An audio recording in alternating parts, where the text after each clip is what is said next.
So hi hello மக்களை, என்னடா வண்டி எடுத்து நிறுத்தியோ அப்படின்னு பார்த்தீங்கன்னா, இந்த ஆக்சிலேட்டர் பண்ணுறோம்ல, இது பார்த்திங்கன்னா கொஞ்சம் லூஸாக இருக்குது. இதை நம்ம அப்படியே டைட் வைப்போம். ஸோ ஃபேனர் பார்த்திங்கன்னா எடுத்துகிட்டு வந்துட்டேன். இந்த இதுக்கு இந்த வந்து டைட் வச்சிடலாம், ஒன்றும் பிரச்சனை இல்லை. இதை லூஸ் வச்சுட்டேன். இப்போ இது அப்படியே கொஞ்சம் கொஞ்சமாக ஓகேவா, இன்னும் கொஞ்சம் இருக்கட்டுமா, ஸ்டார்ட் பண்ணால் தான் தெரியும்னு நினைக்கிறேன்.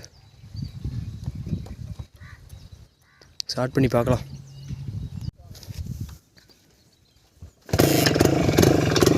ஓகேங்க, இந்த இது கரெக்டாக இருக்குது. ரொம்ப இதாக இருந்ததுனாலும் வண்டி இந்த பாருங்கள், இந்த ஷேக்கிங்கே இல்லை, சும்மா கரெக்டாக இருக்குது. போதும், இது அப்படியே இந்த லாக் நட்டை வச்சு அப்படியே டைட் பண்ணிடலாம். இந்த லாக் நட்டை வச்சு டைட் பண்ணிவிட்டேன். சரி, இதுக்கப்புறம் ஓட்டுறது கொஞ்சம் நல்லாயிருக்குன்னு நினைக்கிறேன். ஓட்டி பார்க்கலாம். அப்படியே வச்சதுக்கப்புறம் கொஞ்சம் நல்லா இருக்குது ஓட்டுறதுக்கு. வண்டி சடனாக இழுக்கிற மாதிரி இருக்குது பாருங்களேன். சரிங்க, இதோட இந்த வீடியோ முடிஞ்சிருச்சு. ஸோ இந்த நட்டு அட்ஜஸ்ட் பண்ணவும் பார்த்திங்கன்னா நல்லாவே இருக்குது. டாட்டில் பண்ணாலும் நல்லா சடனாக அந்த பிக்கப் வருதுங்க. சரிங்க, இதோட இந்த வீடியோ பண்ணிக்கிறேன். அடுத்த வீடியோவில் பார்ப்போம்.